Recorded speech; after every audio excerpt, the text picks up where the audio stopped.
외형상 국민의힘당이 압도적인 승리를 한 것으로 보이지만 한 가지 두고두고 안타까울 수밖에 없는 일이 보수 국민들의 기쁨을 가로막고 있습니다. 다름 아니라 수도권 경기지사를 민주당 김동연 후보에게 뺏긴 것을 말씀드리는 것입니다. 이것은 이번 선거 전체를 놓고 볼 때 참으로 아깝고도 뼈아픈 대목이 아닐 수 없습니다. 선거가 끝나고 여러 뒷말들이 무성하게 나오고는 있지만 핵심적인 내용을 몇 가지로 요약한다면 다음과 같습니다. 첫째, 김은혜 국민의힘 후보가 김동연 민주당 당선인에게 겨우 8,000표 차로 역전패했다는 점. 둘째, 강용석 무소속 후보가 5만 표를 얻어서 결국 김은혜 후보 패배의 원인으로 지목되었다는 점. 세 번째, 김은혜와 강용석 두 사람은 애초 단일화를 하고 싶었지만 누군가 이것을 가로막은 사람이 있었다는 점. 이 세 가지로 모아집니다. 당초 출구조사에서 김은혜 후보가 0.6%포인트 차로 이길 것으로 조사됐으나 최종 개표 결과 0.15%포인트 차로 석패한 것 때문에 만약 단일화를 했더라면 어땠을까를 생각하지 않을 수 없는 것입니다. 충분히 이길 수 있었던 것을 한두 사람의 사적인 감정 때문에 패착이 된 것이라고 생각하면 가슴속에 분노 같은 것이 끓어오릅니다. 경기도지사 자리는 다른 도나 다른 시의 도지사, 시장 자리를 몇 개를 합한 것보다 더 중요한 것이기 때문입니다. 그래서 국힘당이 숫자상으로는 압승이지만 절반밖에 성공하지 못한 것이라고 보이는 이유입니다.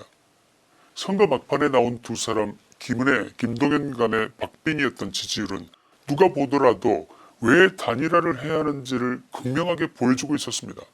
누가 보더라도 말입니다. 누구라도 이것은 위험하다, 넘어간다, 아슬아슬이 아니라 뒤집어진다는 조짐, 이것이 지지율에 그대로 나타나 있었던 것입니다. 어쩌면 막판에 김은혜 후보 자신은 이 패배를 예감하고 있었던 것인지도 모릅니다. 원래 울면 지는 거다 이런 말이 있지 않습니까? 눈물로 흡수하기 전에 할 일부터 했어야 하는 거였습니다. 단일화 말입니다. 지난 3월 9일 대선에서도 만약 윤석열 후보가 반대를 무릅쓰고 나서서 안철수 후보와의 단일화를 밀어붙이지 않았다면 결과는 어떻게 됐겠습니까?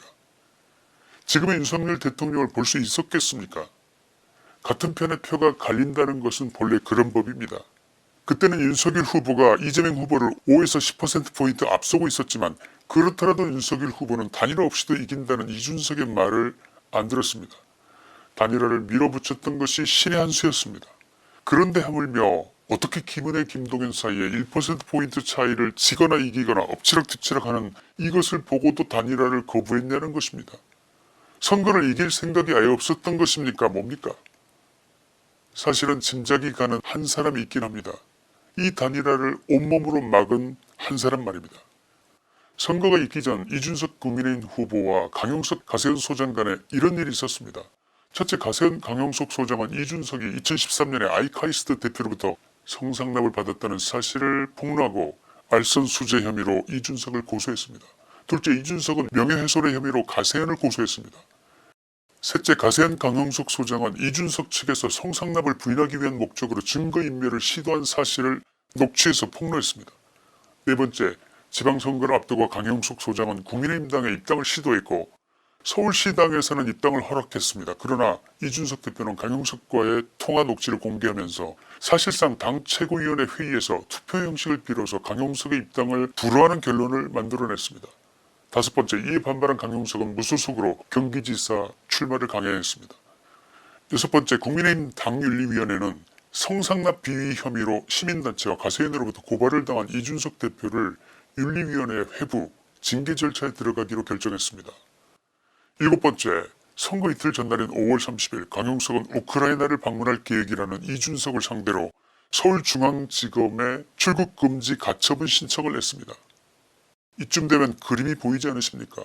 이준석의 머릿속에 김은혜, 강용석의 단일화라는 그림을 단 한 번이라도 꿈속에서라도 생각해 본 적이 있었겠습니까? 없었겠습니까? 답은 정해져 있었던 것입니다. 그래서 단일화를 하더라도 이준석 몰래 해야 한다는 말이 김은혜 선대본부 측에서 나온 것이 왜겠습니까? 다 이 같은 사정을 감안한 것 아니겠습니까? 이준석의 머릿속을 잠시만 들여다보겠습니다.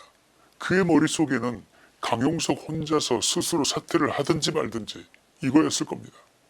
강용석 후보가 단일화 조건으로 요구했다는 선대본부장이라는 타이틀은 다음 두 가지 이유 때문에 절대 안 된다는 것이었습니다. 첫째, 강용석에게 김은혜 후보 공동성대위원장을 준다는 것은 강용석의 입당을 전제로 한 것이기 때문에 강용석이 국힘당에 들어와서 설치는 꼴을 절대 보고 싶지 않다.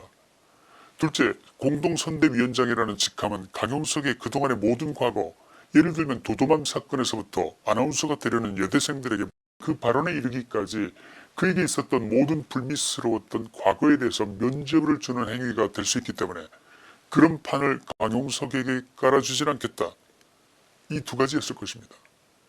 이쯤에서 우리는 의문이 생깁니다. 강용석이 그렇게까지 미웠나? 강용석 때문에 김은혜가 떨어지더라도 그것을 감수할 만큼이나 그만큼이나 강용석이 미웠냐 하는 것입니다. 강용석을 국민의힘당에 발붙이지 못하게 하는 것이 김은혜 후보의 당선보다 그렇게나 더 중요했다는 것인지 묻고자 하는 것입니다.